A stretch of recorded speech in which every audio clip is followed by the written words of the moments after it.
So you've clicked on this video because fate has brought you here. You're probably aged between 14 and 19 years old. You've probably been doing self-improvement for a couple months, maybe a year or so now, and something doesn't feel quite right. You feel like you are getting closer to where you want to be, for sure, but there's a missing piece of the puzzle. Well, that missing piece is this video. You felt there's a slight gap, and I'm going to tell you what that gap is, because I've been doing this for 4 years now. I started when I was 15, 16 years old, and now I'm 19, and I'm going to be 20 very soon. So these are the biggest lessons that I have taken away from self-improvement. The first thing, you're not going to like this. You're not going to like this, and you're going to think you're the exception because you think you're so special and you think you deserve everything because you're just naturally got that entitlement. Gen Z has that entitlement. We have that kind of inbuilt entitlement now. It's going to take longer than you'd like. Everything, every aspect is going to take longer to improve than you would like. It's not going to be 3 months, bro. It's not going to be 4. It's not going to be 6. It's not going to be a year. It's probably going to be 2 to 3 to 4 to 5 years. That sounds like a long time, right? If you're 16 right now, what, until you're 18, 19, you're not going to see significant progress? Yeah. For the vast majority, yes, because it's a compounding thing. It's doing the small things over time and then you see a cumulative result. But to think that result is owed to you right now, come on, bro. You think you deserve it right now? You don't deserve it. You have to get your stripes, bro. You have to put in the hours. You have to put whatever that is, whether it's for going to the gym, whether it's for your business, whatever it is. You have to just put in the graft right now. And I went with the expectation that things are going to happen very quickly. I'm going to start my channel and I'm going to go viral. Boom, done. I'm finished. I make 10K a month. Boom. No, it's taken longer. And that's actually a good thing. You know what? If it takes longer, you've actually been blessed, okay? Because for the people, for the small minority that blows up fast or makes a lot of progress really quickly in the beginning, on certain things,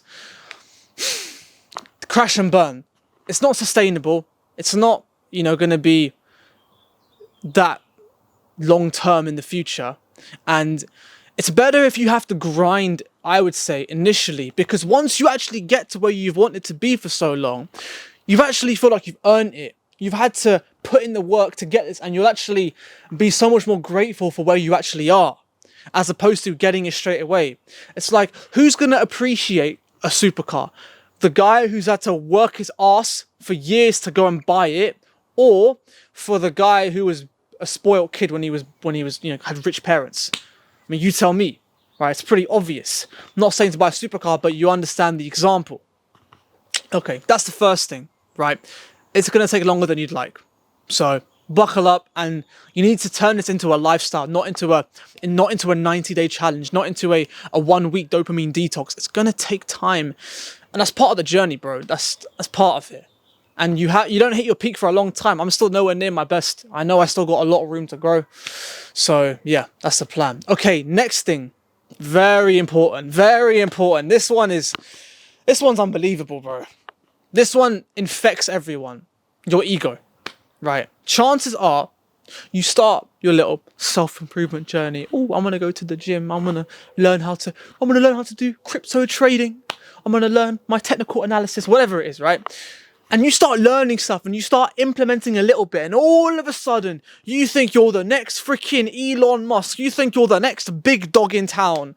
Like, this is so easy to happen, right? You think you're a lot better than you are. You start telling people about, how you started going to the gym and how you started making more progress. You're just inflating where you actually are.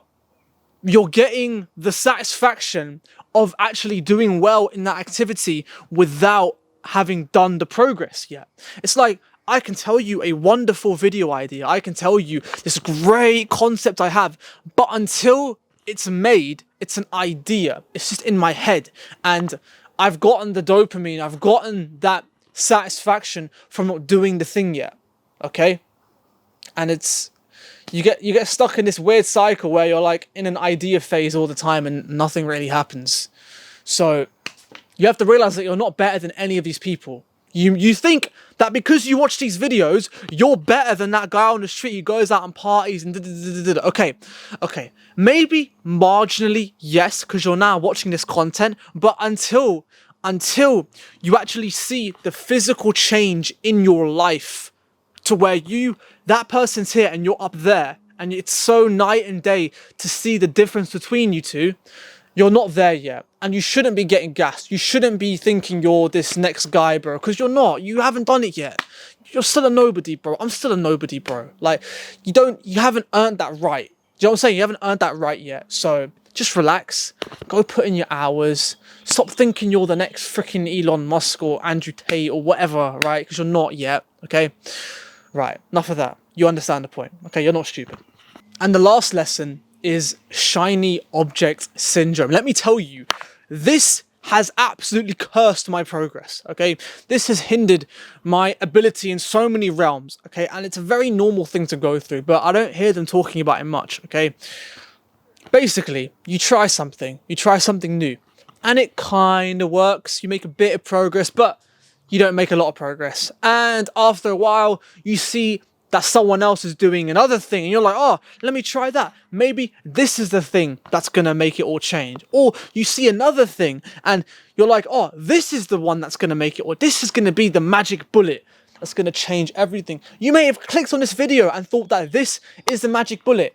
Now, this video actually is a bit of an exception. This actually can be, right? If you implement what we're saying, right? What I'm saying, but it's very demoralizing because you try a bunch of things, nothing works, and you feel like shit, right? I was doing day trading, I was doing drop shipping, I'm still doing SMMA because it is somewhat working now for my niche. eBay reselling, Etsy shop, bro, like you can try all this shit and none of it works, and then you feel crap. It's very common.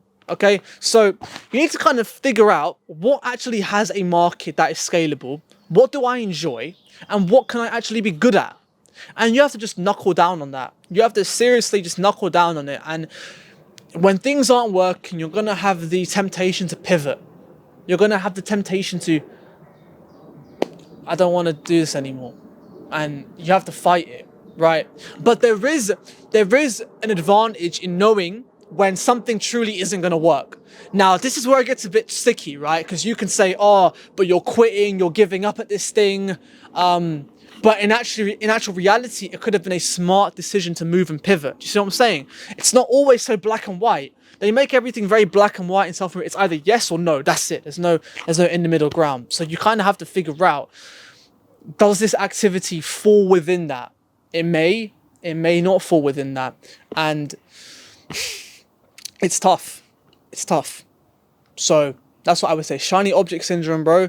You got to pick one thing. You have to double down on it. And the philosophy that I've taken from my good friend, Mr. Michael Drift, look him up on YouTube, is you have to become so good that they just can't ignore you. That is really the only way. That is the way, right? And then you win in a field that you actually enjoy. You haven't pursued something that you don't even like because you've stuck at it for so long. You must enjoy it to some extent. And now, hopefully, you've monetized it and you're making a living from it. That is the ultimate goal, right? But in summary, it's going to take longer than you'd like. Don't think you're all that special because you're not. Like I'll give you an example, right? With the first point.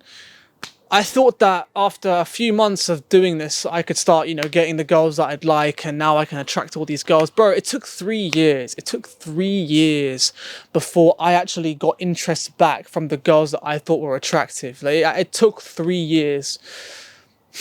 So it wasn't 6 months. It wasn't a year. It was longer. And that's part of the game, bro. That's just part of the game. So those are my 3 biggest lessons. If you want to watch a super high quality production style video where I've gone into all these points in excruciating detail in my own life, in a cinematic, in a visual way, go watch the video that I've just put up on screen. That is the most work I've ever put into a single video. This channel right here, I put like 5% effort, 2% effort into it. I put 2.5 months into that video. If you haven't watched that video yet, I highly recommend, check it out. Hopefully it changes your life. Hopefully you enjoy watching it, and I hope you enjoyed this video. I'll see you boys in a bit.